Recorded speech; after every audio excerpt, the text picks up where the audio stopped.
In this fourth section, I will cover the underlying dynamics of confidence and fear so that you can build a framework for understanding how to create a carefree state of mind when you trade. Okay, the next section that we're going to get into is exploring the dynamics of confidence and fear. In other words, what was from this morning and just a little while ago, not so much a little while ago, but especially from this morning, what's the primary problem? Why do we have so much of a problem, or what creates the problem in a trade-by-trade perspective? In other words, if I'm looking at the market, if my technical indicator gives me a signal to buy right now, okay, if I'm not predefining my risk, if I'm hesitating, if I'm jumping the gun, if I put my trade on and I want to move my stop, what is it that's going on right now? What's compelling me to make these kinds of errors? Fear. And what's behind the fear? Possible negative mistakes that we've made in the past. Okay, but that's good. Yeah, because you don't want to get tapped into being wrong, losing, missing out, all that pain. But remember, I said what was a universal characteristic of all humanity in terms of how we feel about our expectations being fulfilled? Satisfaction. Well, yeah, no, when they are. But what I'm saying is that it's because I'm expecting this trade to work. Okay, I want you guys got to get this, okay? The reason why I'm having a problem is because I'm expecting this trade to work. This trade. It's not because I'm thinking that I've got a series of trades. Remember the pattern with flipping the coin? The pattern is that if I've got an edge, I'll give you another example. Let's say that I've got a coin that's weighted heavier on the tail side, so that it's going to come up on a percentage basis 65% of the time heads. And I get someone to take the other side of a bet where I get to call the flip every time. What am I going to do? Am I going to try to determine when tails is going to... 35% of the times tails is going to come up. I'm going to call heads every time. That's a pattern, okay? The way it relates here is that I've got a technical methodology that gives me winning trades, let's say 65% of the time. I don't know which of the next 20 trades or 25 trades that come up, I don't know which ones are going to be the winners and which ones are going to be the losers. If I'm going to trade my methodology appropriately, it really obligates me to take every single trade. I can't be picking and choosing my trades based on what I think is going to happen, because hopefully I've already established you don't know. And if you think you know, you're just making it up in your own mind. I'm going to repeat that. If you think you know, you're just making it up. Is everybody all right with what I just said? Yes.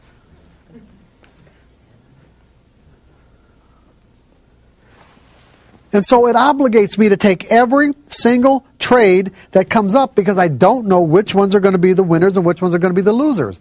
It means that if I'm having problems, it's because I have a certain expectation about this trade, or about this trade, or about this one.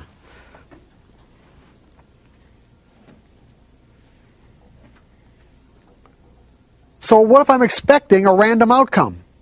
What if I change my expectations? Will I feel differently about it?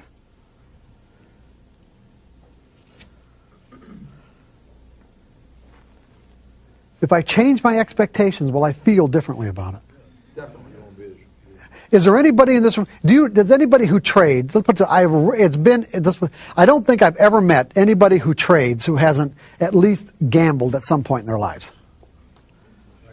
Right? What do you expect when you put money into a slot machine and push the button? Good. Well, one of those answers was goodbye. I like that. What else? Loud. If anybody's going to say anything. What are you expecting? Really? On this one? Seriously. What do you expect? You know what you're expecting? You're expecting something to happen, right? You're expecting the wheels to turn. You're expecting something to show up. Now think about what I'm just saying. Because you know what? What I just said is exactly what I expect when I put on a trade. I'm expecting something to happen. I don't know what. But over a series of trades, if I do everything right, I'll make money. Because I'm managing my expectations on each one of these trades. I'm managing my expectations so that I do not have the potential to define and interpret these up and down ticks, the information the market gives me, in some sort of threatening or painful way. Because what I'm going to tell you, what we're going to get into now is the effects of that. When you put money... What's that? How realistic then is that 65% on your methodology? What do you mean, how realistic? It could be 70 or 80 or 50. Go ahead. No, take the microphone. How realistic is a 65% win ratio on your methodology? I'm not understanding the question. How realistic is it? Well, if you can't go by any individual specific trade, but you say over 20 trades, you can say you expect to win 65% of the time. Correct. They're based on past performance. Okay, but then again, looking at over any individual 20 or 50 sample, how realistic is maybe that 65% saying that that's a real number? I'll find out. I don't know. I don't know. How will I know? How could I know? I'll find out. That's why you trade in sample sizes that are limited. In other words, I don't make an assessment of how well it's working until after the end of a sample size. If at the end of a sample size, I get a high enough percentage of winning trades where I'm satisfied, then I'll take another sample size. If I don't, then I'll find ways to tweak my indicators to improve my results. So if you're to say, how realistic is it? I have no idea of knowing what's going to happen in the future. And when you get right down to it, it is possible. Would it not be possible for me to start a sample size that trade won and end up where every single one of them was a loser? Am I going to know that in advance? And see, and that's where paper trading is so critical, is that by paper trading, you will get a realistic assessment as to how well your edge works. And people have no problem paper trading. They'll paper trade to find out if their methodology works and to gain confidence in it.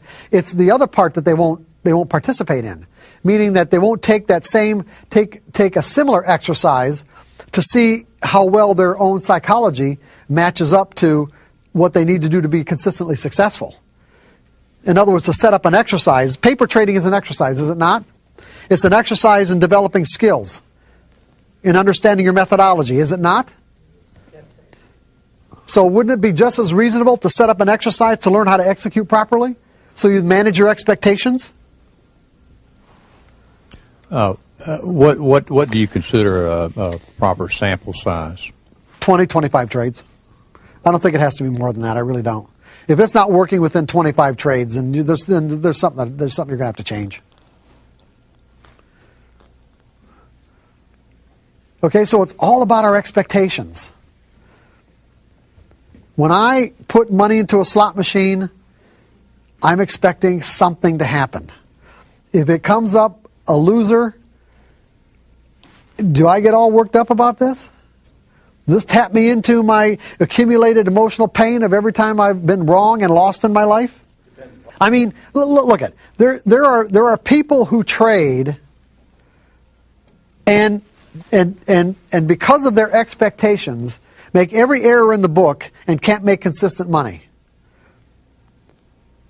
And the reason why is because of like I said, because of their expectations. And yet, if they put money into a slot machine, where essentially the only difference between technical trading and a slot machine is the fact that with a slot machine, you have to put your money in first and then wait for a pattern to emerge. With technical trading, you have to wait for a pattern to emerge and then technically put your money on the line. The problem is because the way our minds think, we think that because the pattern emerged, that somehow or another it's giving us an edge on that particular individual trade. And there's just no way of knowing that. But over a series of trades, it does. So it's like technical analysis gives the individual the availability of being the casino. Technical analysis lets you own the slot machine because you've got the odds in your favor. The casino makes the slot machine available to us because they've got the odds in their favor.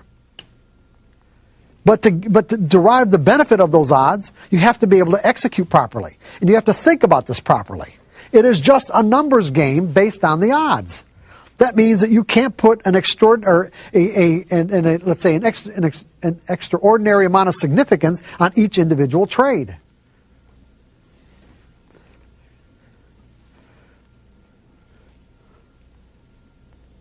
Because if you sat and played a slot machine, you wouldn't think anything of it. If you played a dollar slot machine and you sat down with the idea that, you know what, I got $100 in my pocket, and you didn't win, you might have, let's say 10 times in a row you didn't win, you're still going to push the button. Because eventually you think, eventually I'm going to hit. Eventually I'm going to hit, so it's all right. You see, it's all right. Same thing here. This trade didn't work. Well, eventually I'll get a winner. This trade didn't work. Eventually I'll get a winner. This trade didn't work. Well, eventually I'll get a winner. Well, I don't know about this next one now. And that's almost always the winner. Now, if it turns out that your methodology has diminished in its, let's say, in its capacity to produce a winning percentage, because the underlying nature of the market is changing in relationship to this fixed formula, then, that's why you trade in smaller sample sizes, or a sample size where you don't lose an inordinate amount of money to find out it's not working. But you do this right, and you're the casino. Regardless of all the dynamic traders, regardless of all this other stuff I'm talking about, it doesn't matter. None of that stuff's important. As long as you understand as long as you understand how the underlying dynamics relates to the formula, so that you don't put an extraordinary amount of significance on a formula that's just giving you a pattern in collective behavior, not individual behavior. And it's individuals who move the market. So those individuals, there can always be an individual or group of individuals who come into the market that do something that completely negates the outcome of your pattern. And that's all right, because there's no way to know that in advance. It's all right. When you look at it that way, then you won't get all worked up. Then it's just a random outcome, just like a slot machine. It's just a random outcome.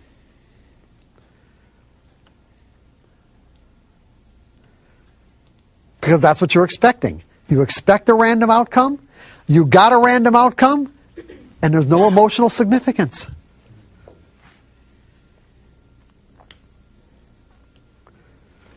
Because here's what happens when you don't look at it this way.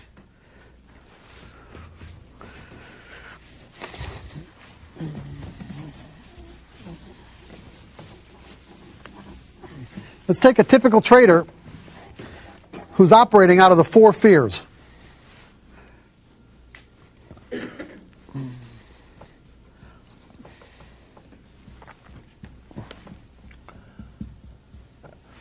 Okay, we got support, we got resistance, we got a nice trading range.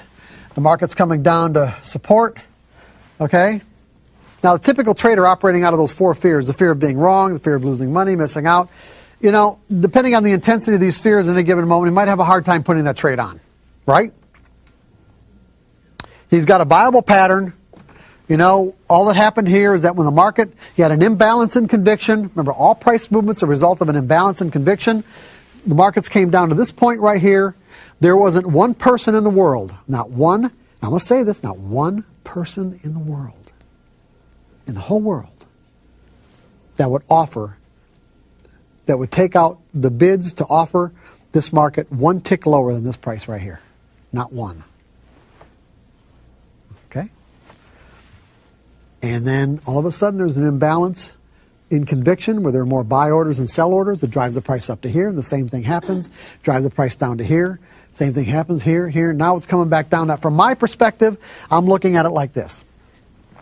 How much room do I have to give the market to tell me that the people who bought here and the people who bought here are going to come back into the market and do it again. Because right now there's an imbalance in conviction on the sell side. That means that enough orders, buy orders, have to come into the market to absorb all the offers, to absorb all those offers, with enough left over to create upside movement. Do I have any way of knowing whether or not they're going to come in? No, I don't. But the odds are in my favor. At least I hope they are. In any case, I'm willing to risk a certain amount of distance from my entry point to find out. That's all it means to me. If they don't come in, it means, you know what, the guys that bought here and bought here, they might be out to lunch. And that happens. I am not kidding you. I know that for a fact. I've experienced it. Because I intimately knew, you know, a lot of the big traders in certain markets that would buy here. And I'm thinking, okay, they're coming back in, and they were out to lunch. Say, hey, where were you guys?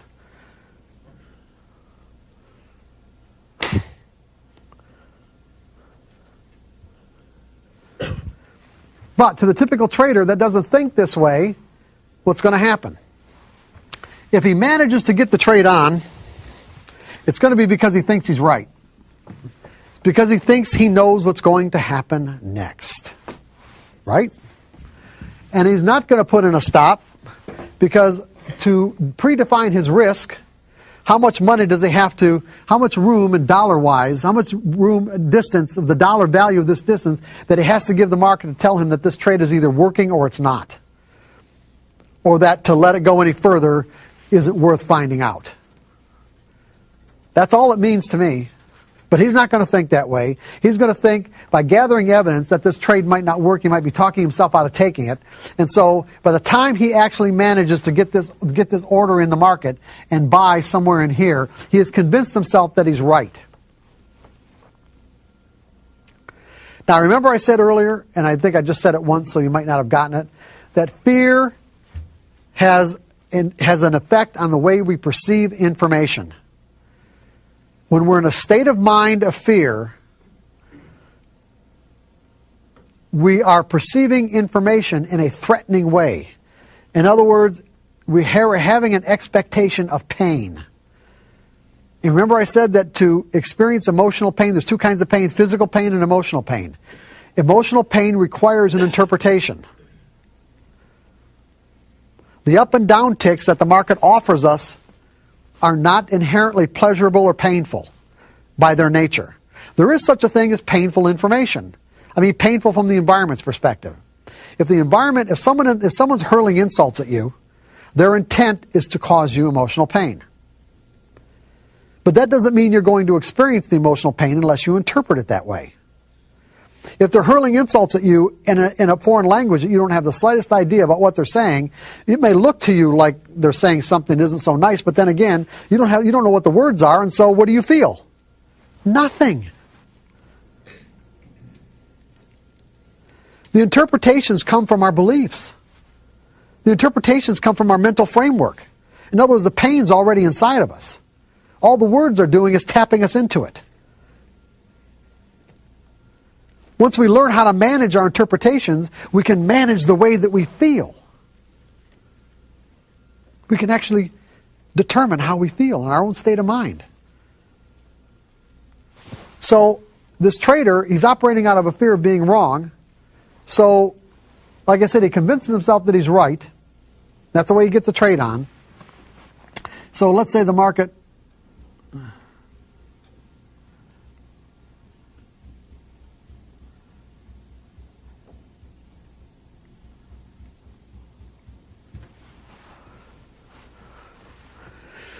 Now, I said that fear causes us to focus on the object of our fear, so that we end up creating the very experience we're trying to avoid.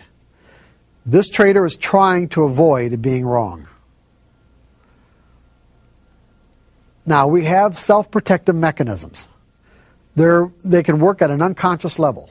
There are mechanisms inside of us that will protect us from information that we perceive as threatening.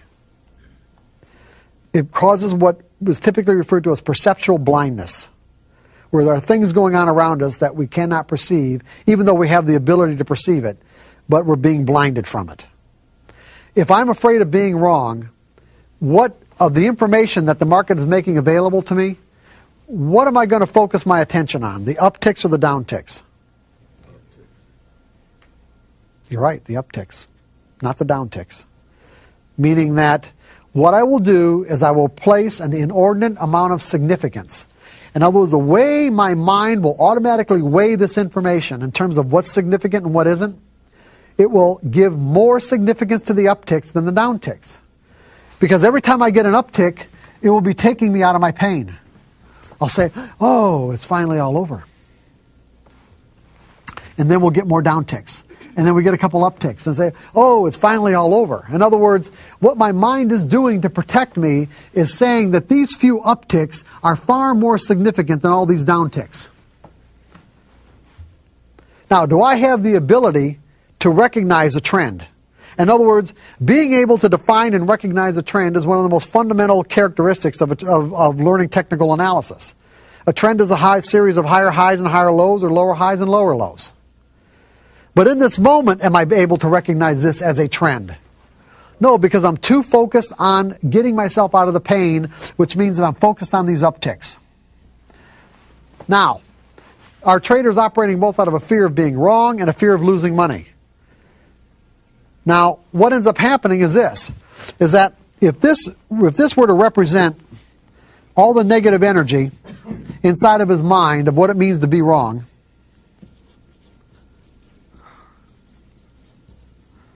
there's also negative energy inside of his mind about what it means to lose. And as the market moves further and further against his position, his belief about losing will start to gain more and more significance and start to rise to the forefront of his consciousness and make itself known, make its presence known, until finally he gets to a point where he cannot stand losing one more dollar.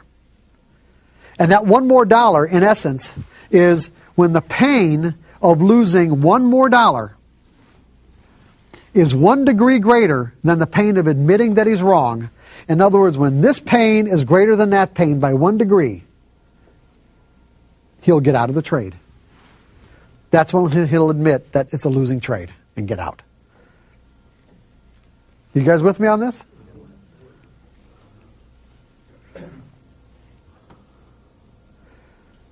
Now, he would say that the market did this to him. But what I'm saying is that is blatantly not the case. His fear did that to him.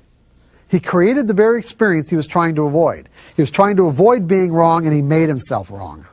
And ultimately, this is always the spot where the market, where the market does that anyway.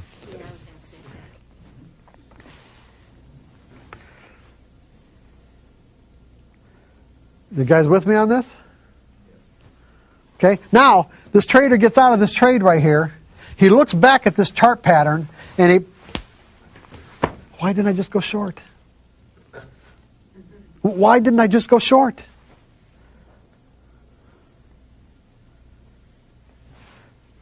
The ability to recognize this as a downtrend, or let's say he was blinded from his ability to recognize this as a downtrend. The distinction existed inside of his mind. In other words, he can actually make the distinction of what a downtrend is. But in that moment, while he was in that trade, he was blinded to his own distinctions.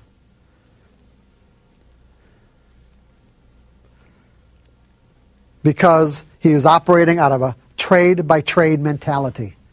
He was operating out of a trade-by-trade mentality. This trade took on the significance of life or death, just like any other trade that he puts on does. And to be a consistently successful trader, it ain't going to happen if you think that way. The pros don't think that way. Determine your risk. It either works or it doesn't, and go to the next trade. Determine your risk. It works or it doesn't, go to the next trade. That's all it is. That's the whole game.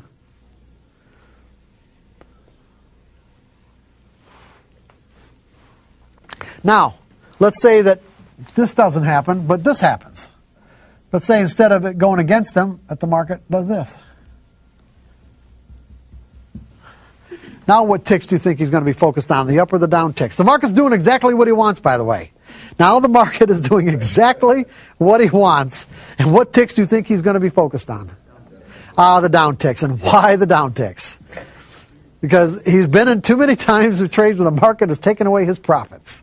And so he places an inordinate amount of significance on every down tick, and in essence ends up doing what? Leaving money on the table. So what he does is, let's say he gets out right here, so he cuts his profit shorts and lets his losses run.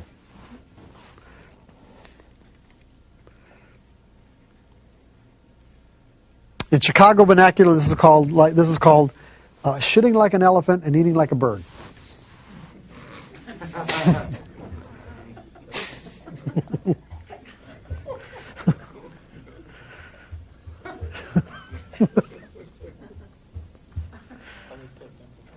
What's that?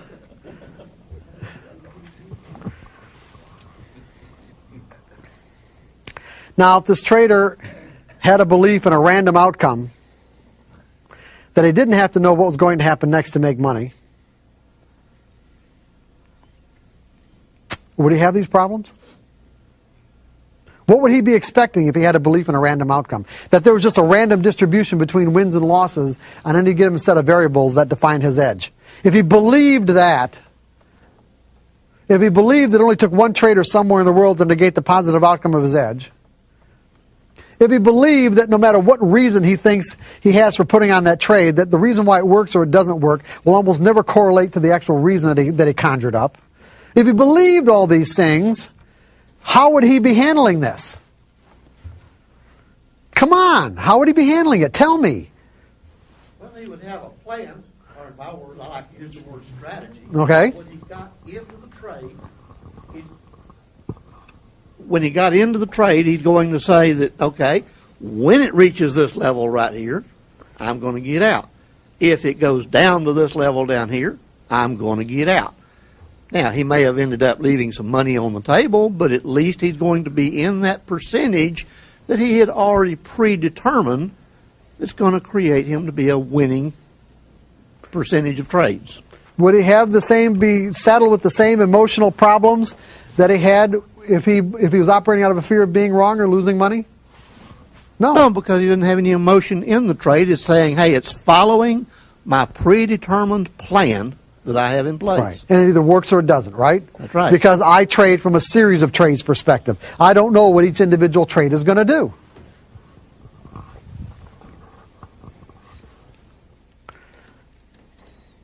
This is the way the pros do it, by the way. This is thinking like a pro. You want to make consistent money, this is what you're going to have to think. Otherwise, you already know what the problems are.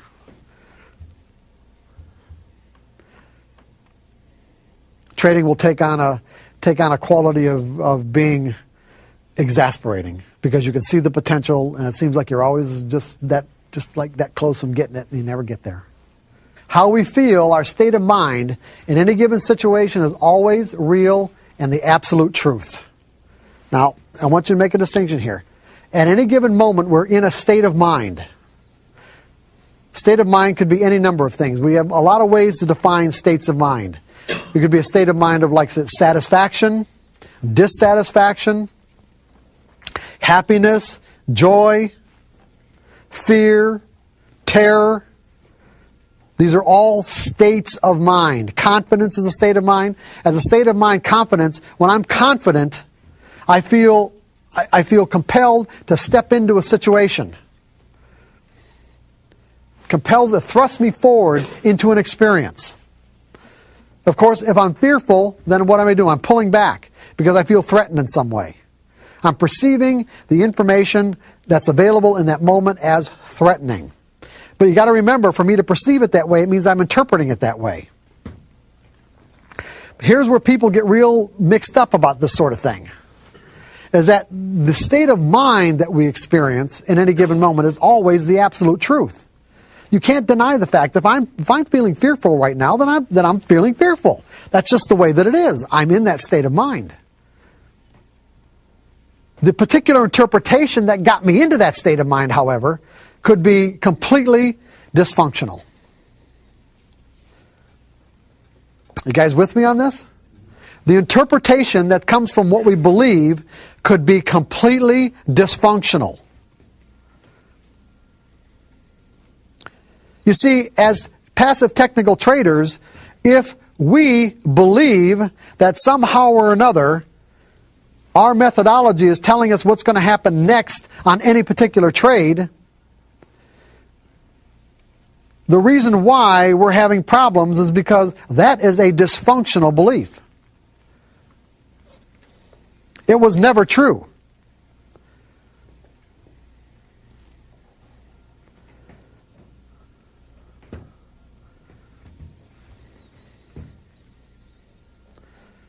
Now, the states of mind that result from that belief are real. So, for an example, if I put on a trade and it turns out to be a winner, I think that I'm right. And as a result, I feel great.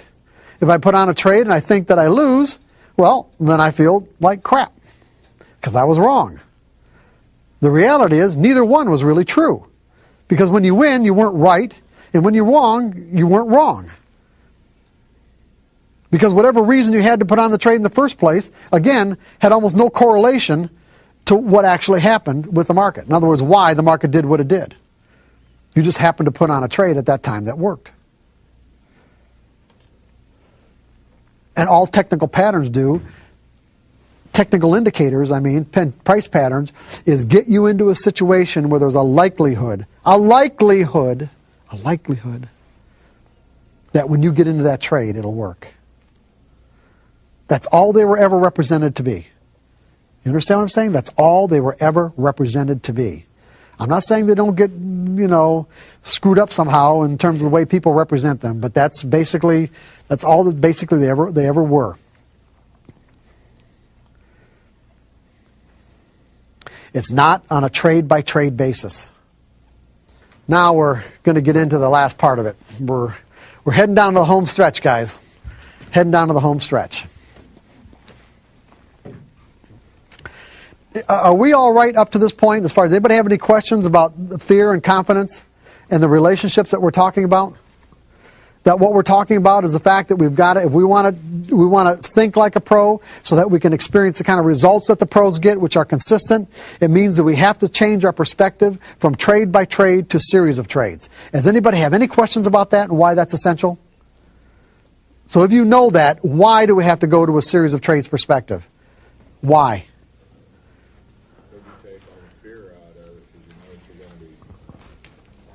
Well, hold on one second, sir.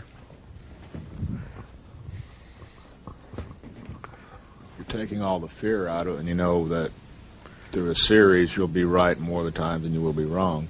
And you take all the fear out of it and just work on that basis without any emotion. Correct. And why isn't there any emotion? Give me specifically why you think there's no emotion. Well, you're doing it out of more of a mathematical concept and not, I think it's going to do this. You're taking it's either going to be right or it's going to be wrong, and you either walk away or stay in it. I want you to use the words expectations in your answer. Okay? I don't really have any. I don't have any expectations. It's either going to work or it's not. Yeah. In other words, this particular trade, you don't know what you think something's going to happen, but you don't know what. Right. When you put money in a slot machine and push the button, you think something's going to happen, but you don't know what. And if it comes out to be the jackpot, well, hey, that feels great. You're surprised, right? When I put on a trade, I feel the same way. Literally, I don't know. I don't have to know. I just have to do what I need to do to make money on a consistent basis, which means I have to take every one of these trades. I can't pick and choose. The only reason why I pick and choose is because I think I'm right. So when you change your perspective from a trade by trade to a series of trades, it automatically manages your expectations in a positive way. I'm going to set this up for you as an exercise in a little bit, okay? But I just want to make sure we're anybody else have any questions about any of this? So you know, so in other words, what we're doing what are we doing at this point then? So you know where you want to go, right? So do we know where we want to go? We want to get to a point where we are actually changing the way that we think. When you walked in here this morning, you didn't think like a pro, did you? Now you have some idea of what it means to think like a pro, right? Come on, yes or no? Come on, guys, give me some response. Okay. How are we going to get there? Now we might understand it. How are we going to get there? Well, the paper trading, yeah, sort of, but I'm not saying you just have the answers. I'm saying we got to have a way to get there, right? We have to have a series of steps to be able to get to this particular mindset, because what we're really talking about here is we're talking about changing the way that we think. Now, that can have some profound implications, right? No one seems to like to change the way that they think. Most traders have to go through the process. Remember this morning, the common thread between all traders who end up, being really successful is that they end up having to lose one or more fortunes of what they defined as a fortune to get to that point. It's because the process of losing caused them to change the way that they think about trading. Now, do you want to do this the hard way, or do you want to do it the easy way? Easy way. Okay, I'm getting some response here. Good. The easy way, right. We want to do it the easy way. So this is what this is all about now. This is what the last part of the workshop is about. Is about doing it the easy way. Hard knocks. What's that? Hard knocks. Right, there you go. How do we change? Well, that's a good question, right? That's a real good one. How do we change? A lot of theories. A lot of techniques about it, a lot of theories on techniques. As far as I'm concerned, change is really a function of, well, you can break down to a series of steps, but really change is really a function of desire. When you get right down, remember how we took price movement and boiled it down and distilled it down to simply what? Price movement, all price movement is a function of what? Imbalance and conviction between buyers and sellers. All change is a function of desire.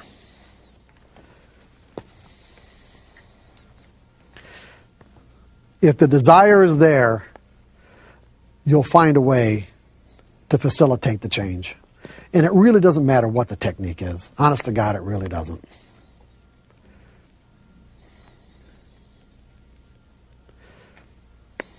I'll give you an example right here. Probably one of the most extreme examples I could come up with. You can, by the way, what I'm going to read you right now, I got off of Yahoo. And you can go Google this kid and find out more about him yourself, okay? But as I read this to you, keep in mind how this kid accomplished this. Because the scientists that investigate this, they don't know. They can't figure it out. To me, it's easy. The kid's desire was so intense that he managed to find a way. This is Lincoln, Nebraska.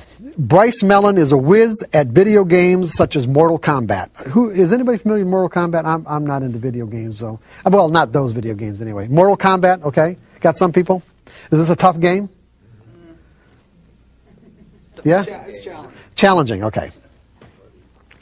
In that regard, the 17-year-old, and he's a little older now, this was a couple of years ago. In that regard, the 17-year-old isn't much different from so many others his age. Except for one thing. He's blind. And as he easily dispatched foes who took him on recently at a Lincoln Gaming Center, the affable and smiling Bryce remained humble. I can't say that I'm a superhero, he said, working the controller like an extension of his body. I can be beat. Those bold enough to challenge him weren't so lucky. One by one, while playing Soul Calibur 2, which is another game, their video characters were decapitated, eviscerated, and without mercy by Bryce's on-screen alter ego. I'm getting bored, Bryce said in jest as he won game after game.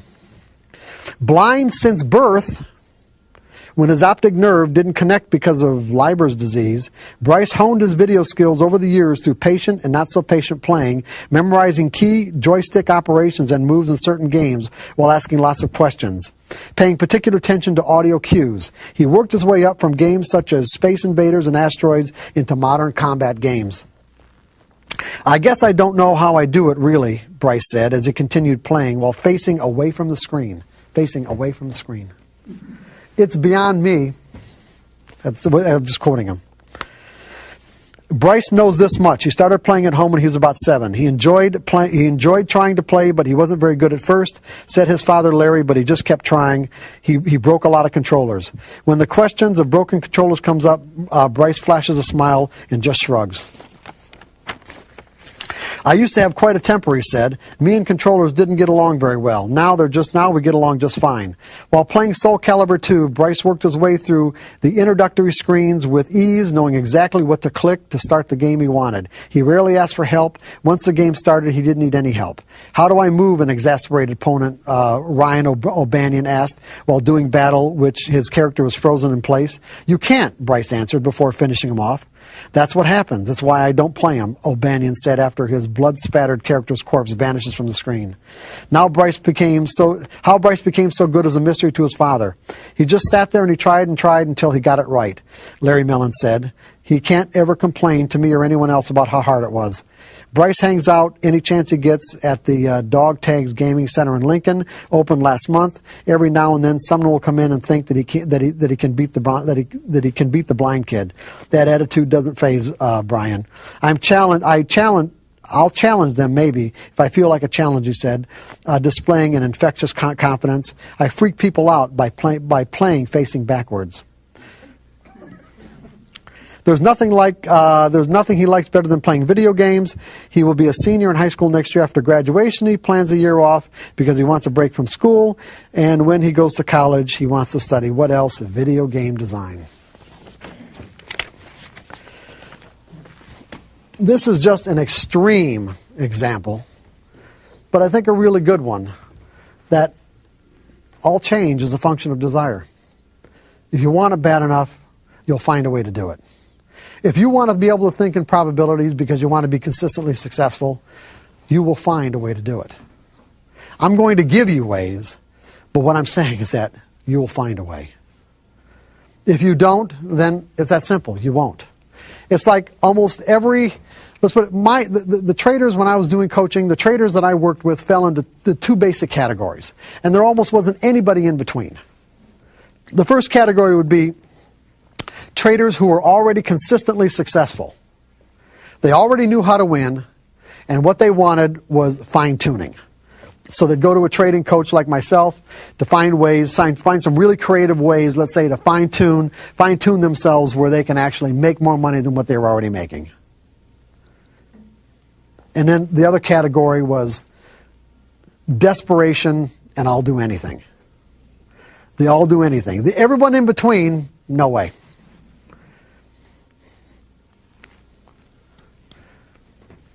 And even the all do anything wasn't always sincere. Sometimes it was just lip service.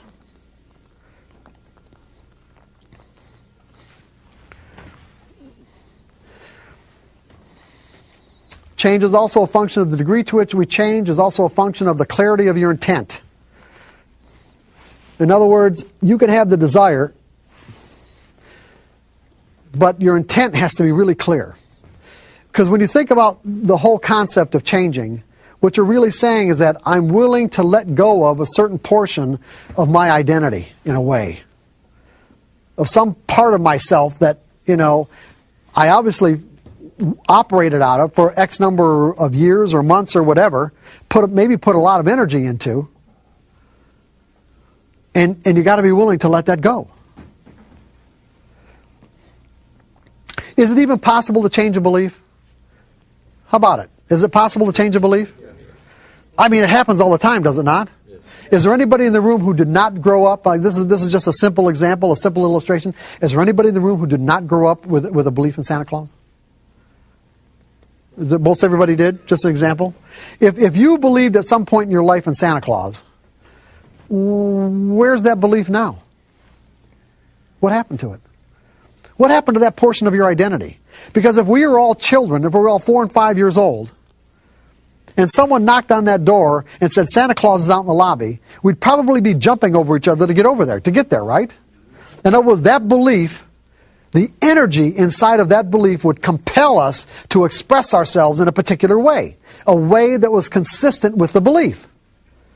If I believed in Santa Claus and someone said, and gave me information and said, Santa Claus is in the lobby, I'm going to be jumping over these tables to get there. as a 4-year-old.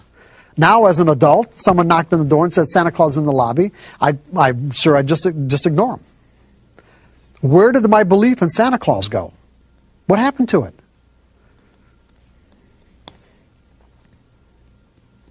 Just let it go. Yeah, I don't know the underlying. I mean, really, I can't say that I know the underlying dynamics of how that energy got transformed. But I can say it doesn't exist inside of my mental environment any longer in a way that would compel me to express myself like I did believe in Santa Claus. In other words, there's no more energy there.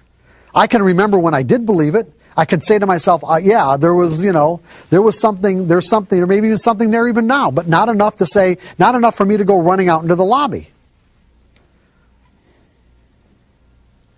You can say before you walked in here that you might have had a real strong belief that whatever you used to determine your edge gave you that edge on a trade-by-trade basis. In other words, I wouldn't be putting on this trade if I didn't think I was right. Now you can say to yourself, are you willing to let that go?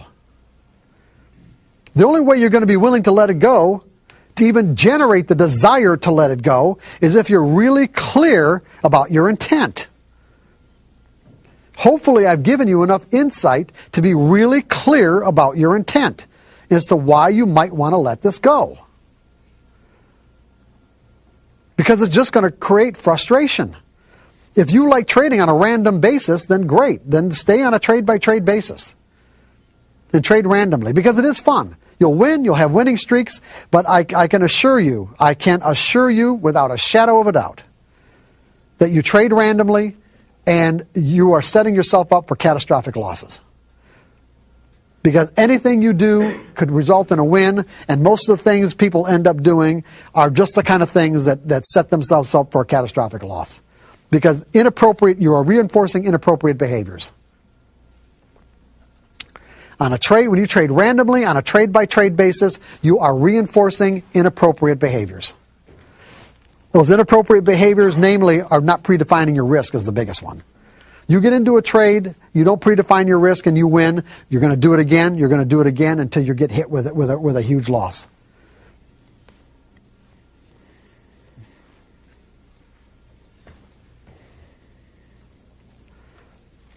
And sometimes those are really hard to recover from. And in fact, for most people, they're almost impossible. Not that you can't, it's just that they just don't have the resources for it, nor do they have the desire or the inclination to do it. They just walk away.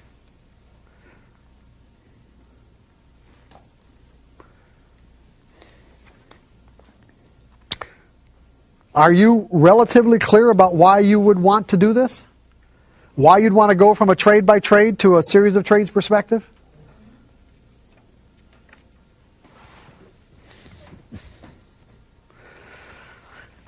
Sincerity.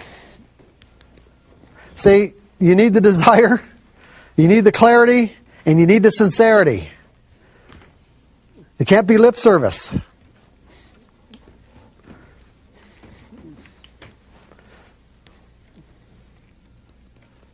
It has to be real. It has to be authentic. As a matter of fact, I'm going to say to you that based on my experience, if you're clear, if the desire is there, it's genuine, the clarity of your purpose is there, it's unconflicted, and so the sincerity is there, it will virtually happen automatically. That is the technique for change. What most people, the problem is that with most people, it takes usually a series. Let's say it takes using various techniques that are available, that have been created and thought up, that over a period of years, they finally get to the point where they have the real desire, they have the clarity, and the real sincerity is there. And once all those are in place, the change happens automatically. And they would think that it happened over a period of years using techniques. But the reality is it just clicked into that, just finally the whole thing clicked into that one point where it's all there like the straw that broke the camel's back.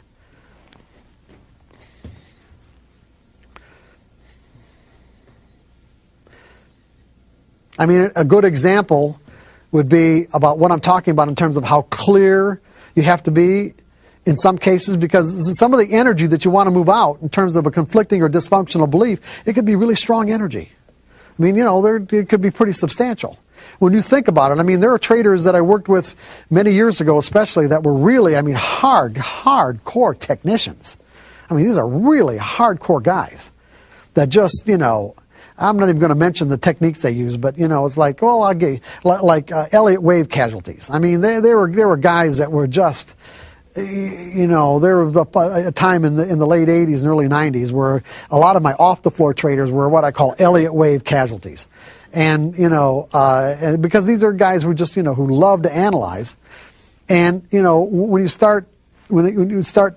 start understanding the difference between analysis and execution and also the underlying dynamics of the market, it's like they had to get to a point where the realization that they'd spent 10 years or 8 years and thousands or tens of thousands of dollars on analysis and workshops and seminars when none of it was, or very little of it was really necessary. I mean, they had to reconcile all that stuff, and that wasn't an easy thing to do.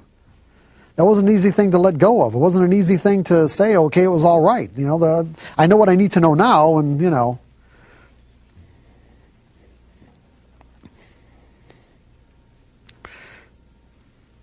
But how do you know what real clarity of intent is?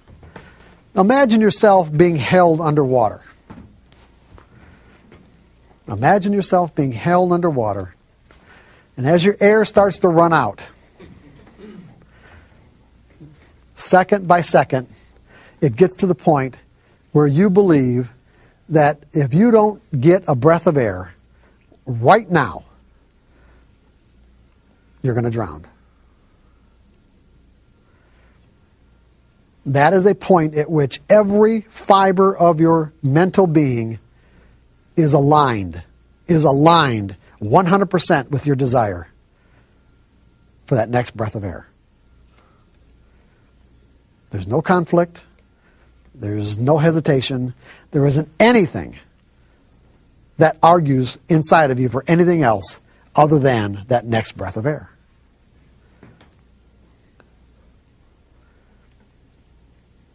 If you want to make money bad enough, in other words, if you want to be able to make the kind of income that you can rely on as a trader, then your desire to switch to this series of trades approach has to be greater than any resistance that you might have to stay in a trade-by-trade approach. Does this make sense? Absolutely. It does.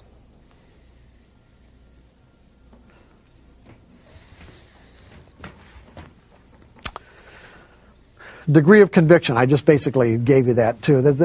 How much energy is behind your desire. Energy moves prices in the market. I mean, what moves prices? An imbalance in conviction. What does conviction imply? Conviction implies energy. Energy. I am not going to bid a price up to a next highest level unless I think I know what the hell I'm doing and that I can make the market go further, or someone else is going to come in and help me out. I have to have conviction to do the opposite of what it takes to make money, meaning buy high instead of buy low, or sell low instead of sell high. My conviction in the future has to be greater than the guy on the other side of the trade. Conviction moves prices. Conviction will move energy inside your mental environment.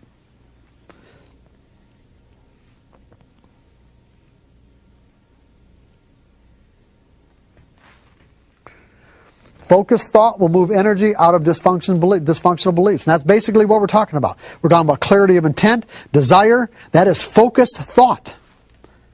You know exactly where you want to go. You want to get to the point where you believe that there's a random distribution between wins and losses, that anything can happen, that you don't need to know what's going to happen next to make money. And that's the big one. I don't need to know what's going to happen next to make money. If you understand the benefits of installing those beliefs inside your mental environment as a core component of your trading personality, then you will find a way to do it. I'm going to give you away, but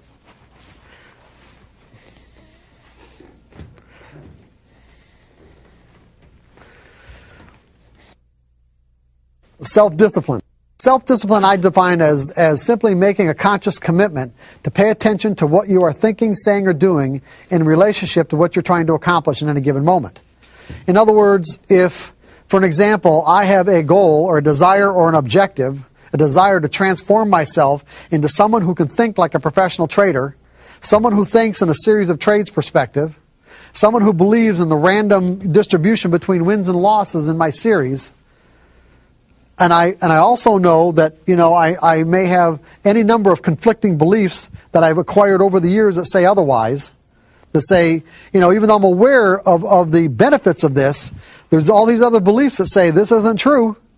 This is not who I am. This is who I am right here. He seems to be making a lot of sense up here, but you know something? This is who I am. You want to transform yourself into someone who thinks this. You can use self-discipline as a technique, which is simply my objective is to think in a series of trades perspective, start monitoring your thoughts, your words, or your actions to see that they're consistent with what it is that you want to accomplish. And then simply purposefully refocus when you find out that you're saying, doing, or thinking something that's opposite or not consistent with what you desire. And just constantly refocus. Eventually you'll get to the point where you are that person. A real good example of employing self-discipline is back in the late 70s, I decided I want to become a runner. And I can't tell you why. Because I don't remember the reason why. I just got it in my brain that I wanted to do it. Now, back when I was a kid, in high school and college, I was very active, played a lot of sports. But from that point on, my lifestyle was such that I ended up becoming somewhat of a slug. And I say a slug, just, I watched a lot of, my primary vocation other than working was watching TV. And so when I decided that, I wanted to become a runner, what did I do? I went out and ran. And I found out that I couldn't. I say I couldn't, I literally couldn't. I was shocked and astounded as to how out of shape I was. I couldn't even run 2 blocks. And so, I went out the next day and only could run 2 blocks again. I thought, oh my God. And then I didn't run again for probably 6 months. And so when I ran again, I at least had enough desire to compel me to run more than a couple of days. And I found something out is that I was amazed at how fast your body adapts and improves. And so that gave me a lot of encouragement because, I ran a couple of times and I ran the 3rd and 4th time and it's like I ran so much further like the 4th, 3rd or 4th time. I'm thinking that gave me a lot of encouragement to think, okay, I can do this. And so I set this goal for myself that this was like in May, I don't remember, in May of 1979 or 1978. I really don't remember. Anyway, but I set this goal for myself that I wanted to be able to run 5 miles by the end of the summer. And at the time, it seemed insurmountable. It really did. It didn't seem like it was even remotely possible to me, but that was my goal. And so I went out and, being kind of a methodical person, I went out and I bought a journal, a running journal, and a stopwatch, and of course the running shoes and all this kind of good stuff. And so set out to just start running, and immediately ran into a set of obstacles, and those obstacles had to do with like it wasn't a part of my identity because every time I said, okay, I'm going to go and go running, okay, I'm going to go run. Well, what do you think happened? All these conflicting and competing thoughts flooded my brain like, okay, it's too hot, it's too cold, I ran 3 or 4 days ago, nobody I know, none of my friends are doing this, it might rain, and the biggest one, of course, was, I'll go after this program. And of course, I never went. So I would say that out of all the times that when I said I want to run, I would say that I managed to actually get my shoes on and get out the door maybe 30% of the time. Okay? But that 30% of the time, I was improving, okay? And I was actually getting further and further and getting encouraged. But I realized as I could run further and further, like I was up to a mile maybe, or a mile and a quarter or something, because I marked it all off in terms of like every half mile kind of thing of the course that I did. So I realized that I was getting so enthused over the fact that I was even getting that far that I thought I needed a mechanism to get the 5 miles because I thought I'd quit. What I mean I thought I'd quit is that if I got to 2 miles, that was so far beyond what I thought I could ever do anyway, that what would compel me to go to 5? And so I don't know why I thought that way, but that's what I did. I really did. So I established what I called the 5-mile rule. And the 5-mile rule was, if I managed to get through all my conflicting and competing thoughts, and if I managed to get through those and actually get my shoes on and get outside and take one step forward, that I had to always run at least one step further than I did the time before. And I knew what that was because I kept the journal. I knew exactly where I stopped. So my rule was, I always had to go, I could go more than one step, but it had to be at least one step. And what I found, and this was really interesting, because what I found is that there was a threshold. There was a certain threshold point at which all the conflicting and competing thoughts went away, and it was like I became a runner. It was like I didn't have to force myself to go out and run anymore. I actually felt compelled to run. And in a sense, what I did was create a new sense of identity. Like some people might call it a habit or whatever, I just call it a new sense of identity. I actually established a belief that said,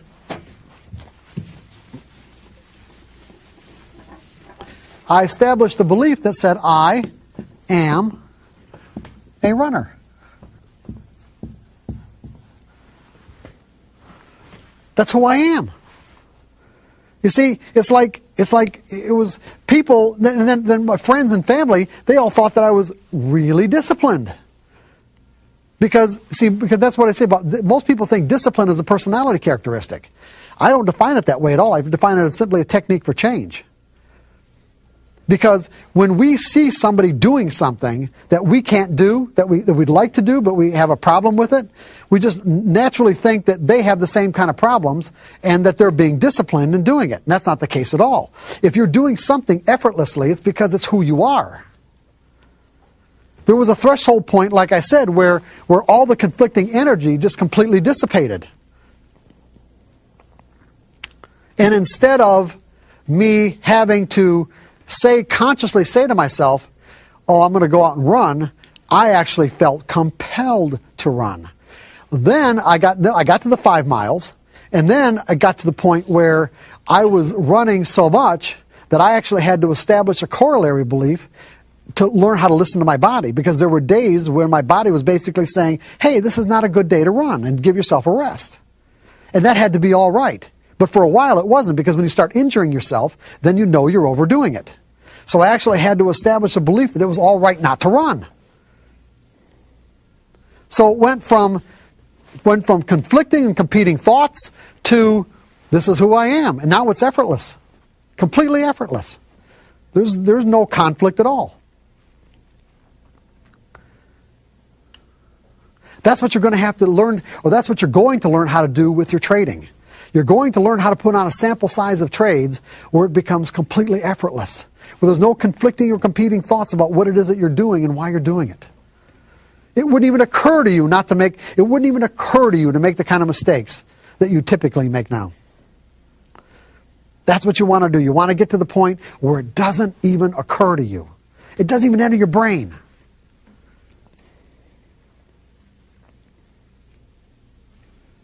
Does everybody understand that example?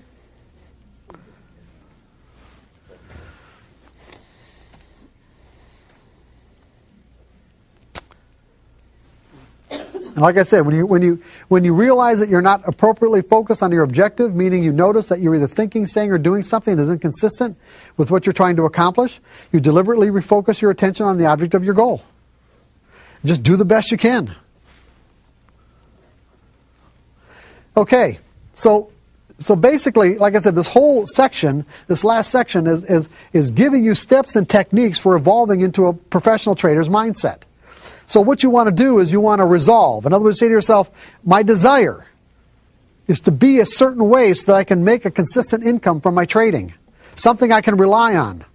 So I resolve to stop analyzing or trying to figure out if the current opportunity put on a trade is going to work. Resolve to stop doing that.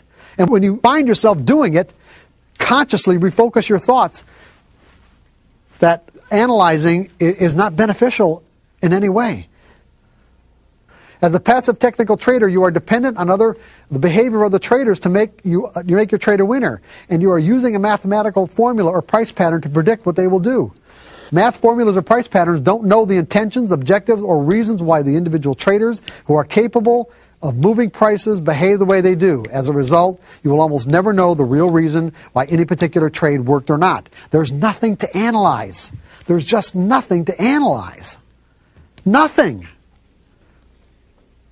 There was back when I was in commercial casualty sales, there was a sales course that I bought by Zig Ziglar. Everybody know who Zig Ziglar is?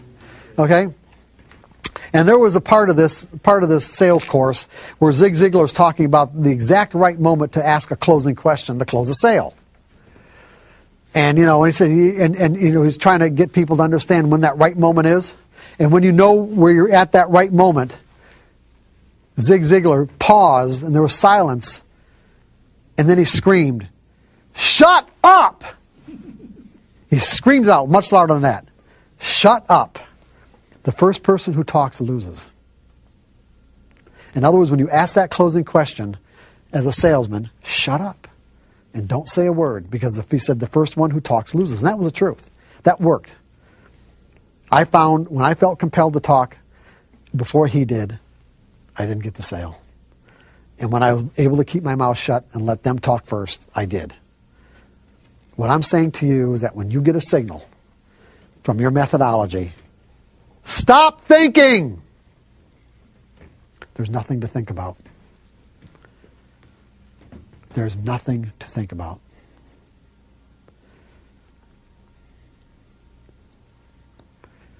Do you understand why I said that? Just put on the trade. There's absolutely nothing to think about. Just put the trade on.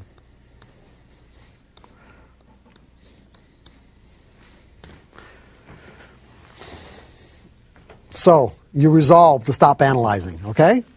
I resolve. I'm not going to analyze anymore. When I get a signal, I'm going to stop thinking. Resolve to learn the skill of trading without fear. In other words, manage your expectations by discarding the trade-by-trade approach in favor of a series of trades approach, which is what we've been talking about for probably the last half an hour. The pitfalls of a trade-by-trade perspective. Anything you do for any reason could result in a winning trade. The problem is many of the things that you could do that results in a winning trade could reinforce trading behaviors that could lead to a catastrophic loss. Losing streaks can easily cause one's attitude to deteriorate into a negative spiral when you trade in a trade-by-trade perspective. From a trade-by-trade perspective, you are making a choice to pick what you think is an edge out of all the other possible trades you could have picked. In essence, you are saying, I am picking this trade because I think it's going to work. When you trade in a trade-by-trade perspective, you can't help but think you know what's going to happen next because you are picking trades that you think are going to work. And therefore, your expectations automatically will not be in line with the realities of the market from its perspective. And therefore will have the potential to define and interpret market information in a threatening way, therefore causing your perception of that information to be all out of whack, and you're going to end up creating the very things you want to avoid, which is lose and make money, or lose and be wrong. You guys with me on this? Yes. The reality is, at a rational level, you don't know if any trade is going to work because you never know for sure who's participating and what their intent is. You're guessing. See, you know what traders is? An educated guess. This is what we do as traders. Edge. Got an edge. You-cated. Guess. That means probabilities. You're making an educated guess. You've got the probabilities in your favor. That's all we're doing here.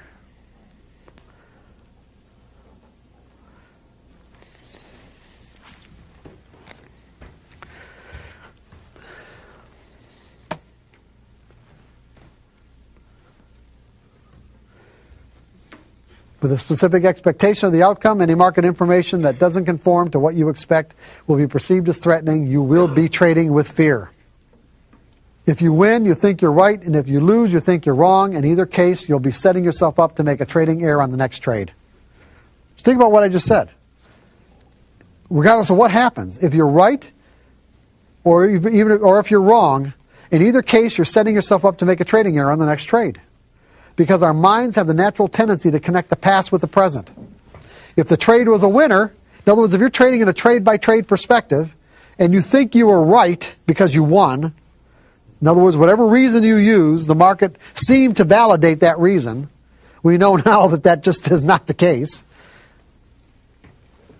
If the trade was a winner, we're susceptible to, on the next trade, not predefining the risk. Well, the last one was a winner. I knew for that reason. I knew what was happening. Therefore, the risk doesn't exist. Not letting ourselves get stopped out of a loser. Jumping the gun because you're anticipating the signal. Over trading our position size. Not booking any profits because you think it's going to go on forever. Is this making sense to everybody? Yes. If the trade was a loser, you're susceptible to not predefining the risk because you're going to gather all the information that's necessary to make sure it's not going to be a loser this time. Otherwise, I wouldn't be putting it on. Right? You're going to analyze it to death. You're going to hesitate, get in late, or not get in at all. Take profits too soon, or revenge trading by not booking any profits. In other words, whatever the market's given you ain't enough. I got to have more. The last trade was a loser. I got to have more.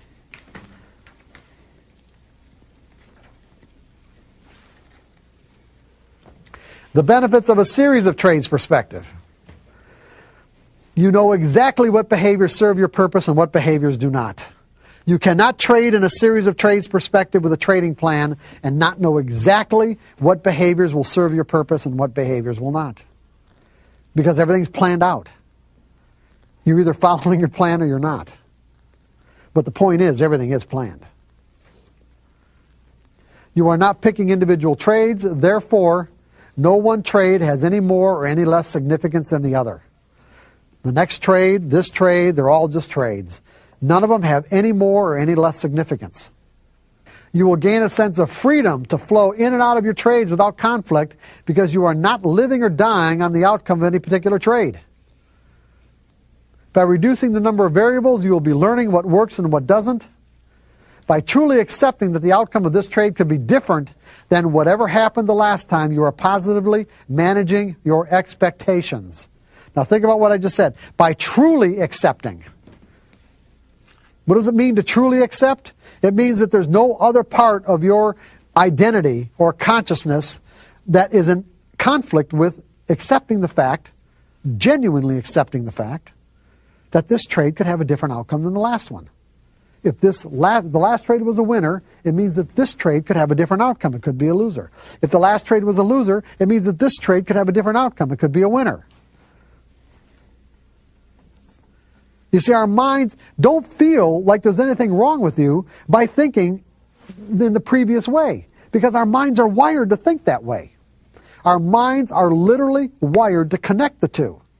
That's why it's so difficult for many people to break through into this ability to think in probabilities and to break into this threshold of consistency.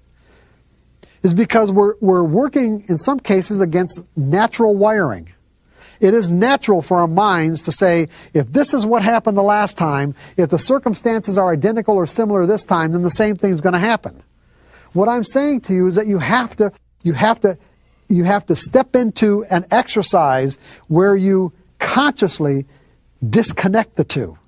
In other words, your whole purpose is to disconnect this now moment from what happened the last time. Because there is no connection. The reality is there's no connection. That's the truth. You just can't let your mind think that there is a connection.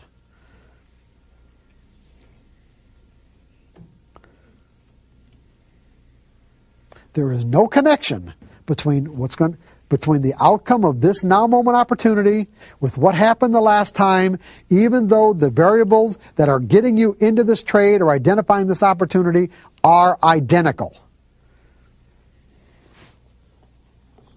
That creates quite a paradox for our brains, okay? That's why people can understand the nature of probabilities. They can understand them, but they can't function from that perspective.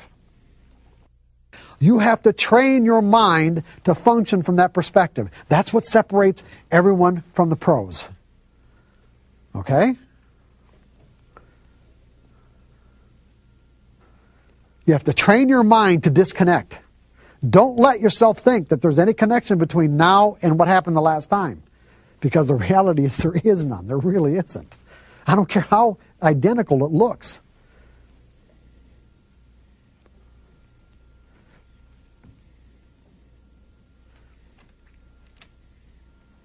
You can use the same mathematical formulas and criteria in those formulas that apply to market data and come up with these patterns, but I guarantee you the traders that are operating in the market now are not the same traders, identically at least not the same traders as the ones that operated the last time. Therefore, there's no possible way that there could be a connection between now and then.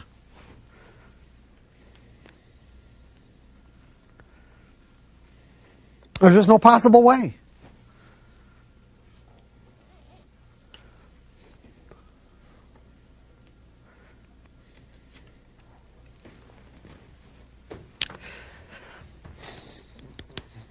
When you disconnect, when you make that disconnection, okay, you won't perceive market information as threatening.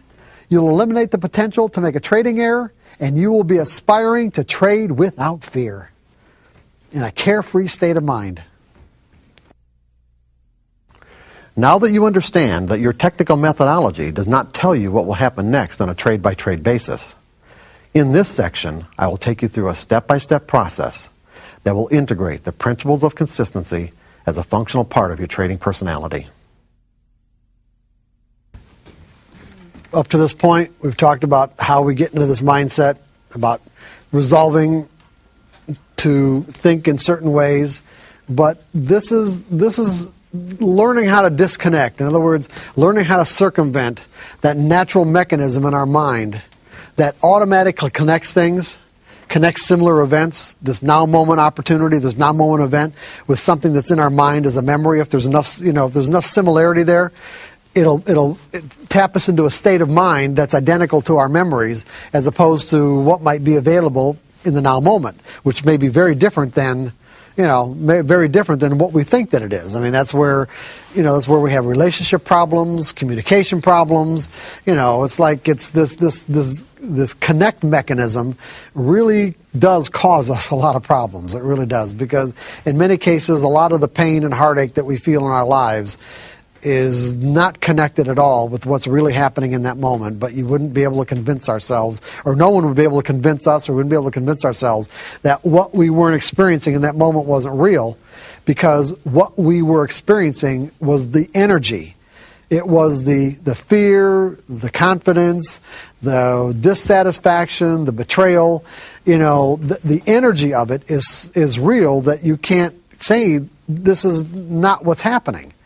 But the problem is that the interpretation of the information that tapped us into the state of mind, and the connection that our mind automatically made from this now moment to some memory in the past, could be, like I said, completely erroneous. When you look at the very nature of the universe and the way it exists, there is no possible way that any moment could ever duplicate itself. No two moments are ever alike, ever. And could never be. Because if you just look at it, if you look at physical reality, it's constructed of atoms and molecules, and those atoms and molecules are in constant motion.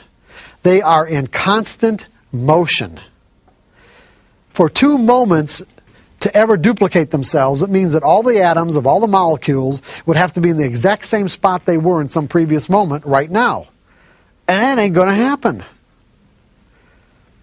So when you really get right down to it, every moment is really unique. Every moment in the environment is really unique. But our minds don't process information that way. Every moment in the market is genuinely and truly unique, but our minds don't process it that way. We have to train our minds to process it that way if we want to make ourselves the casino. If we want to put ourselves in the situation where we are the casino, then we got to get our minds to process information in a different way. Richard had a comment that I thought was really good. We tend to associate with a winning trade or a losing trade.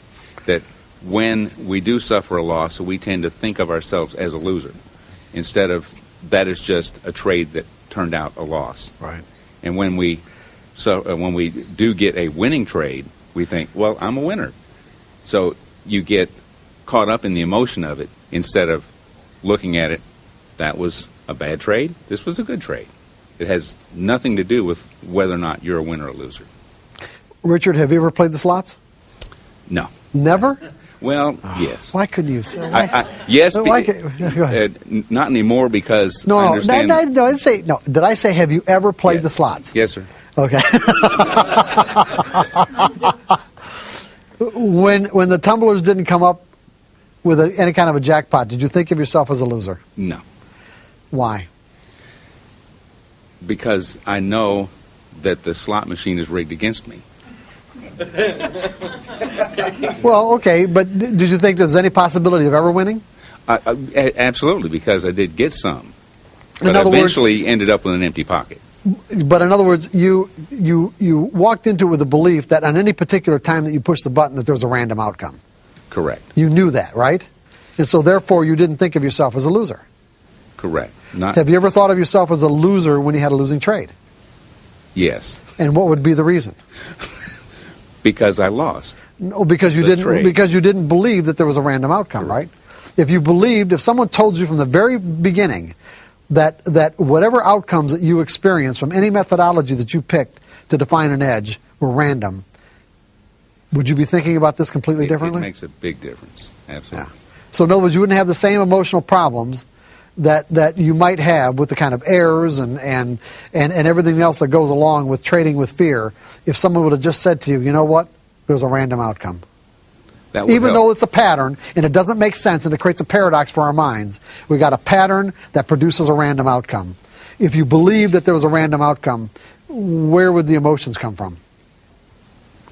They would certainly diminish, if not Well, they go wouldn't away. be. I don't think they'd be anywhere at all, They would go they? away, yes. No, I'm saying if you just right from the very start, what would you Right. have to associate with? If it's a random outcome, then you know that you're not wrong, right? Correct. So there wouldn't be anything to associate the outcome with any kind of interpretation that could end up causing you to feel some sort of emotional pain. You're right. All we're trying to do is get to that place now. Even though you've had all this backlog of experience telling you otherwise, that's where we want to get to. How are we going to get there? We're going to create an exercise. Remember the 5-mile rule? Okay, we're going to do the 5-mile rule in a trading exercise. Why are we going to do the exercise? You remember, we have to have clarity of intent.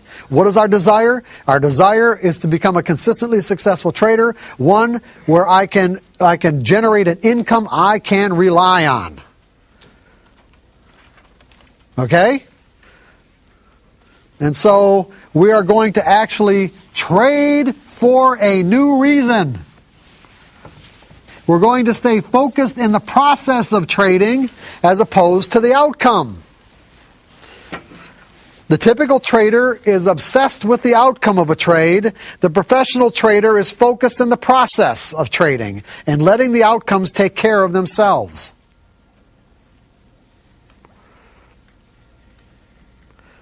As a matter of fact, the best traders that I've ever encountered love the process of trading.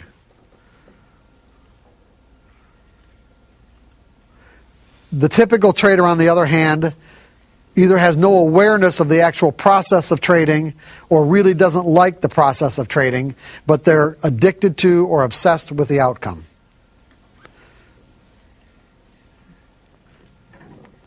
So you have to make up your mind, and everyone in this room at some point in their lives, for some reason, has decided to make up their mind about something, and when you have, you got results.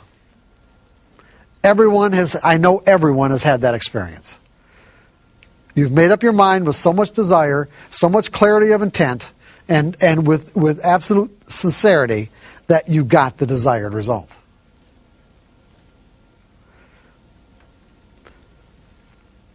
So I'm saying that if you make up your mind to trade for a new reason, the reason is the acquisition of skills as opposed to the outcome or how much money you're making, you will acquire those skills, and then you'll find that the outcomes just take care of themselves. If you've paper traded or tested your methodology to the point where you have confidence that you have something that can generate consistent results, then you can do this exercise. If you haven't, then you're going to have to do that first. You're going to have to plan your trades. In other words, you're going to have to take your methodology and determine a given set of rigid variables, because what we're going to do is set up a trading exercise with just a simple 25 trade or 20 trade sample size. In other words, what you're going to say is that I am willing to invest in the development of these skills, the skill of learning to trade without fear, learning to think in probabilities. Because when you learn to think in probabilities, the fear will go away. And so what I essentially have to do is convince myself. I have to purposefully step into an experience where I am convinced, where I literally convince myself that these principles are true. Now, they sound true to you. They might resonate as the truth, but you have to keep in mind that you might have a backlog of any number of experiences that would support beliefs that would argue otherwise. Because I could say to you that if I set up or you set up an exercise where you said, okay, I've got a particular set of variables that when they appear in the market, that is my edge, and that my edge will produce, let's say, even 60% winning trades, and you don't even have to have 60%. You can have 50% and still make consistent money. As long as what you have to risk to find out if it works is, a third or a half of what you normally get when the trade does work in terms of profits. But if we set this exercise up so that there's no wiggle room, there is no wiggle room. What I mean by wiggle room is that the variables, the criteria that you use are absolutely rigid, black and white. They're either present or they are not. That's the only decision you have to make. In other words, if you do it in terms of lights, whatever lights you're going to use, whatever time frame, the lights you're going to use in whatever time frame, they are either on or they're not. And if they're on, you are obligated to take the trade. And what you're going to say to yourself is that in this, whatever criteria or plan that you set up is, I am not going to take just the next trade. I am going to take the next 20 trades.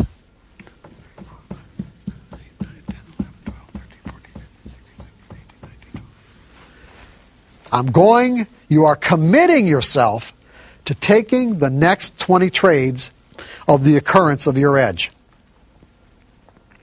You will know in advance, based on testing and paper trading, exactly the optimum amount that you have to risk. In other words, what your risk is on each trade, and it's not going to be a varied amount. It's going to be a specific amount, whether it's in terms of dollars or distance. It will be a specific amount so that you know exactly how much each trade is going to potentially could cost you. And it should really be set up as a rigid profit potential too. In other words, I don't want you making subjective decisions as to about how far you're going to let the market go in your favor. So if you can get a set of variables, well, let's say you even 2 to 1 or even 1.5 to 1, 1.5 to 1, meaning that if I have to risk 1 point of something, even if it's, let's say, in stocks, if I have to risk $1 to make that my particular set of variables, my entry variables, will get me into a trade where if I risk $1, I'll get $2 60% of the time or 50% of the time. Then that's what you do. You do 2 to 1. There are trading methodologies that can be even the opposite. You can even go 2 to 1 here. Meaning you can risk 2 to get 1, but in these cases the trade has to be 80 or 90% correct. You can do it any percentages you want as long as it is fixed. There is no wiggle room. There is no subjective decision making whatsoever. Am I really clear about this? There is no subjective decision making whatsoever. Go ahead. The big things in expectancy or in trading with risk-reward ratio is you don't know which trade is going to be the winning trade. Correct. And typically you try to let your winning trade get stopped out on your winning trades. But what you're saying to us for this exercise is that we take a fixed stop. I understand the fixed risk, but a fixed, essential profit stop. You know what? If you can set it up as a trailing stop, if you can set your trailing stops up where you're not making any kind of subjective decision, you can do that too. So it doesn't matter as long as it's defined. If you're sophisticated enough to do that, then yes. Okay. Most traders in these situations are not. That's why I make it real easy. Okay. As long as you're not making any decisions. So in other words, what you're saying is that if the market goes X number of points in my favor, I move my trailing stop up to a certain percentage below where the market is right now. And you don't move that unless you get stopped out or it moves up another gradient or whatever. Another, what am I thinking? Standard like deviation beyond. Yeah, okay, whatever you're using, okay? Yeah, if you can do that, that's fine. I just want all the variables to be completely and absolutely fixed. Okay? And then you fixed all these variables, and so you say to yourself, I'm going to take the next 20 trades. Not just the next one, but the next 20. No matter what. No matter what. Now that means that you have to be prepared based on the amount that you have to risk. You have to be prepared to take 20 losses in a row. The likelihood of that happening is about as remote as getting 20 wins in a row. But the point is that the dollar value of the risk of each trade multiplied by 20, you have to be able to afford. So you've got to set it up that way. You've got to set it up so that you can afford the dollar value of the risk of taking 20 losing trades in a row. Because what you're saying to yourself, if taking the risk, if taking the 20 trades in a row, losing 20 trades in a row based on the amount of shares that you trade. So for an example, if the standard amount of shares that you trade would say that, if I had lost 20 trades in a row based on how much I've got to risk, it's going to be $5,000. You say to yourself, you know what, I don't want to spend $5,000 on this. Then don't. But say I'm truly willing to spend, let's say $1,000. Then set it up where the amount of contracts or shares that you trade correspond to adding each one up where it comes up to $1,000. Even if it means just trading 10 shares at a time. Go down to a level where you're completely comfortable with the dollar value. You have to be completely comfortable. And then, when you get an occurrence of your edge, put the trade on and see what happens. And if it turns out to be a winner, you think, oh, hey, yeah, Mark Douglas, hey, good, hey, this is all right, okay? Yeah. So this one turns out to be a winner, and maybe this one turns out to be a winner. And maybe, well, this one's a loser. You think, yeah, okay, I can handle that. And this one's a loser? Uh-oh, and this one's a loser. Now we've got 3 losers in a row. I have rarely met a trader who doesn't have a problem with the next trade after 3 losers in a row.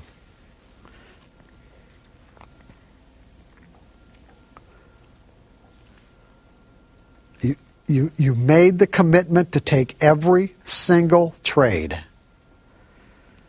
When the next one comes up and your mind is screaming, no, it's a loser. Remember how our minds are wired to think? Our minds are wired to think that way, but that is not the truth. The truth is, your methodology, the mathematical formula, does not know what the outcome of that trade is going to be. And neither do you. You got to take it anyway. And see, And when these occurrences, when you purposefully put yourself into a situation where you're confronting these conflicting beliefs, because that's what's rearing its head. This is any different than me saying, I want to go run, and then after that program, or it's too cold, it's too hot, it's raining, whatever. It's the exact same thing. You put the trade on anyway, and it turns out to be a winner, you are convincing yourself that you don't know what's going to happen next. Because you created an experience that directly contradicts what you thought was true. You actually created an experience that directly contradicts what you thought was true. And the more of these you run into, and the more times you do it, all of a sudden, you're not thinking the old way anymore. You are truly and genuinely learning how to think in probabilities. You are integrating thinking in probabilities as a core part of your trading personality. You may understand the nature of probabilities, but now you're being able to function from a probabilistic perspective. Because what you're going to do is you're going to do this exercise until you can do it flawlessly. You are going to do this exercise, and you do the first one, and if you don't execute your trades completely flawlessly, then do it again. Now, at the end of a sample size, if you don't like the outcome, if you don't like the results, meaning the amount of money that you made, or even lost for that matter, because that's possible, you don't like the bottom line, you can tweak your variables. You just can't do it in the middle of a sample size. If you want to change your variables at the end of a sample size, you're free to do it. You cannot do it in the middle of one. Cannot. Absolutely cannot.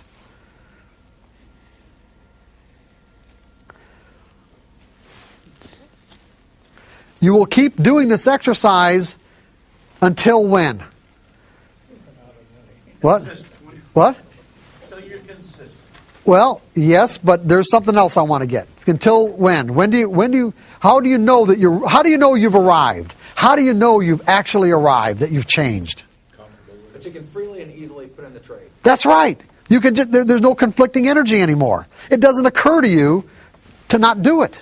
It doesn't even enter your brain. You don't even get the thought. You get a signal, you put on the trade. You get a signal, you put on the trade. It's like then it's who you are. You guys with me on this?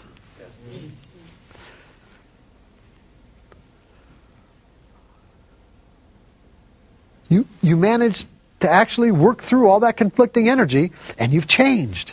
You're a different person. Because the competing and conflicting thoughts don't even enter your consciousness. They're not there anymore. Because it's not who you are anymore.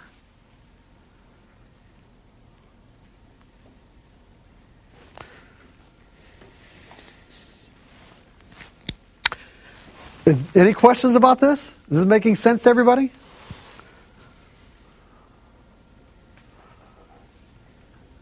If you're really sincere about wanting to generate a consistent income, you'll do this exercise.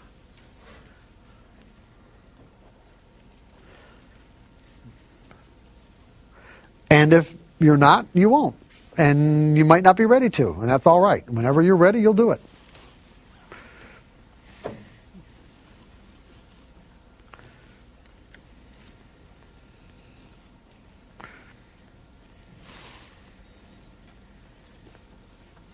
But this will work.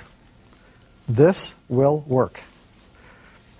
1 second. Because you are actively stepping into an experience where your desire is to change the way that you think. Instead of avoiding the confrontation, you are actually embracing the confrontation. Big difference. You are embracing the confrontation. Because the more that you embrace it, the faster it dissipates.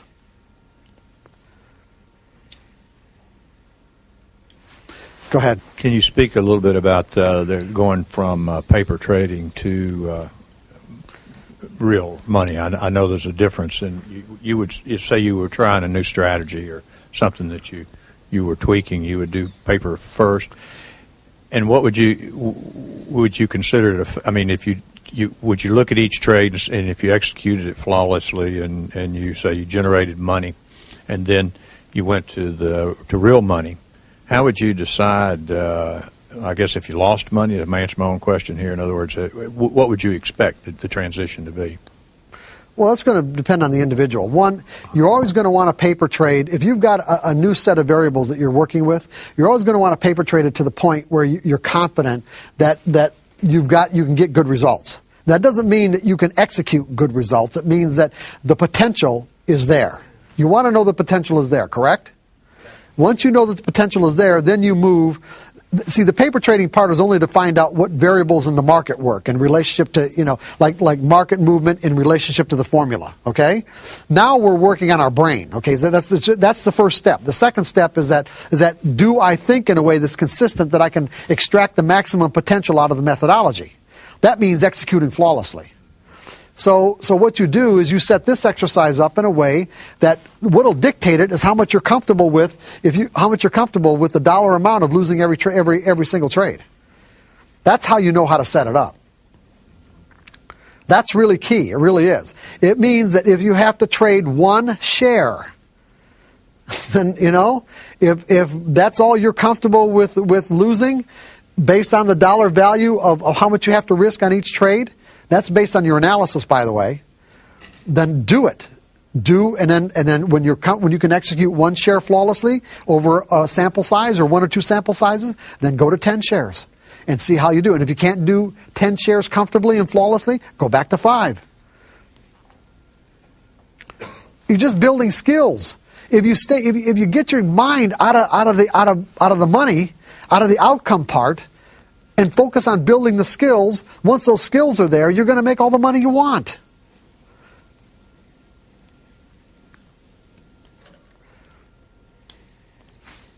That makes sense, doesn't it? Do this exercise and you won't believe how things will change. Until you actually change, and it'll be amazing. Do the exercise. So does anybody else have any questions about how to set this exercise up? How long are you going to do the exercise? If you set it up and do it, how long are you going to do it? What's the criteria? 20 trades. I understand. How many 20 trade sample size or 25 trade sample size exercises are you going to do? That's right, till there's no conflicting and competing thoughts, until you can do it flawlessly, until you can do it, until it's like just a part of who you are. It wouldn't occur to you not to do anything other than what your rules say. It just wouldn't even occur to you. It doesn't even enter your brain.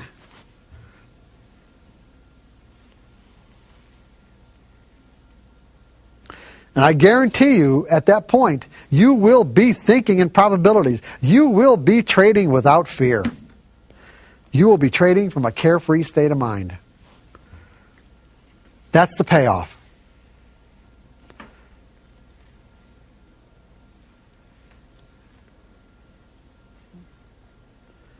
You'll be thinking like a pro.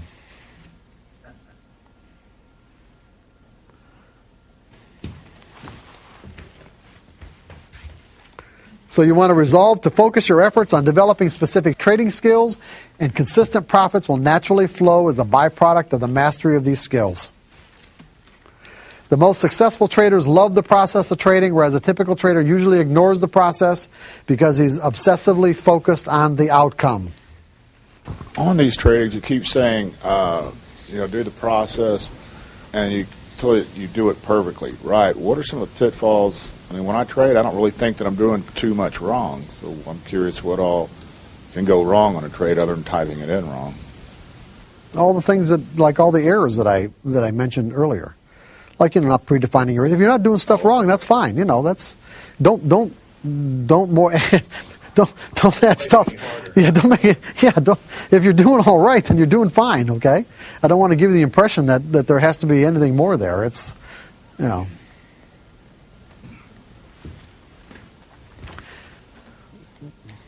Okay, resolve to commit the 5 fundamental truths about the nature of trading as core beliefs of your trading personality. Those 5 fundamental truths are anything can happen. Is that true or not? Yes. Every moment is unique. Is that true? Yes. Okay. An edge is nothing more than an indication of a higher probability of one thing happening over another. Okay. Is there a random distribution between wins and losses on any given set of variables that define an edge? Yes, absolutely. Do we need to know what's going to happen next to produce a consistent income? No. You see, so if you find yourself, as you're doing this exercise, with conflicting and competing thoughts, pay attention to what you're thinking. Pay attention to what you're about to do as a result of what you're thinking, and then refocus on what you want to believe. I want to believe that anything can happen, that there's a random distribution that I don't need to know, and just stay focused on these particular beliefs and do the best you can and keep on doing it until it just becomes a part of who you are. Sounds like a meditation. It's right. You're absolutely right. It's like a meditation. Your mantra. That's right, your mantra. Put them up on your wall or by your computer screen. Because they're all true. Resolve to continually reinforce a belief in your ability to be a consistently successful trader by adopting the trader's creed. By the way, these 2 things are in Trading in the Zone. The 5 fundamental truths and the trader's creed are both in Trading in the Zone. The trader's creed: I am a consistent winner. In other words, remember the belief that I put up that I am a runner? Remember that? I said when I actually became a runner, that belief compelled me to express myself in a way that was consistent with that belief? Well, what we want to do is install a belief that says, I am a consistent winner. And the subset beliefs that you have to make this true will automatically compel you to act or behave in a way that's consistent with that belief. Why are you a consistent winner? Because I objectively identify my edges. Objectively, meaning no rationalizations, justifications, or building cases.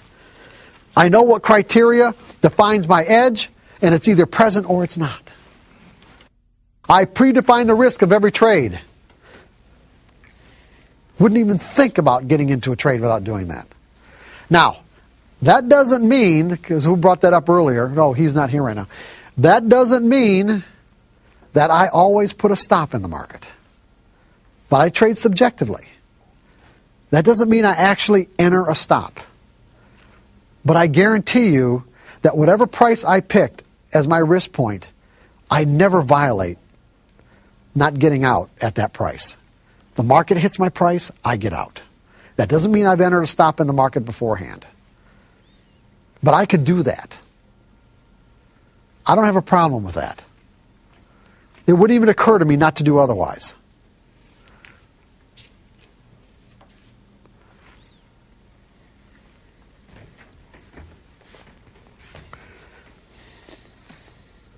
I am a consistent winner because I completely accept the risk, or I'm willing to scale back or let go of the edge. Meaning I am completely free of conflict about the amount of money I'm willing to spend to find out if this trade is going to work. If you're not completely sure, or let's say completely without conflict about the amount of money that it could take to find out if this trade is going to work, then scale back to a level that you're comfortable. But the important thing is participate. Even if you have to scale back again to, like I said, 1 share, at least you're participating at a level where you've got some money at risk. I act on my edges without reservation or hesitation. I am a consistent winner because I act on my edges without reservation or hesitation. I'm a consistent winner because I continually monitor my susceptibility to making trading errors.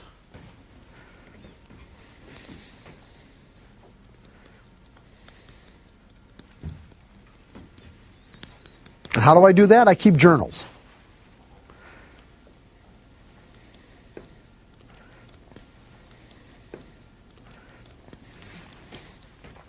I pay myself as the market makes money available to me.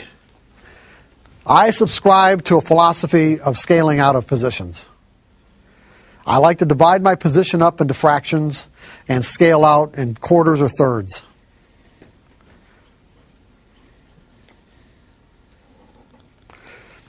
That way I'm continually making myself a winner. As the market makes money available, I'm extracting money out of the market because I don't know how far the market's going to go in my favor. And what I have is I usually have at least a quarter or a third on in case it just does something that, I could have never anticipated.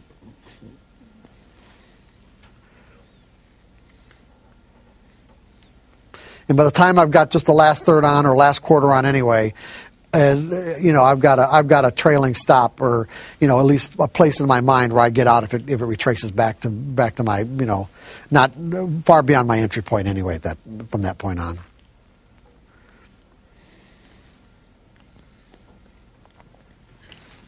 And the last one, I never violate these principles of success. Well, what do you think, guys? Any questions? Get them now. Go ahead. Do you ever scale in? No, I know a lot of traders who do. I just don't. I'm not saying that just because I don't doesn't mean that I don't think it's fine. I just don't have a particular methodology where I scale in. That's all. I get in all at once.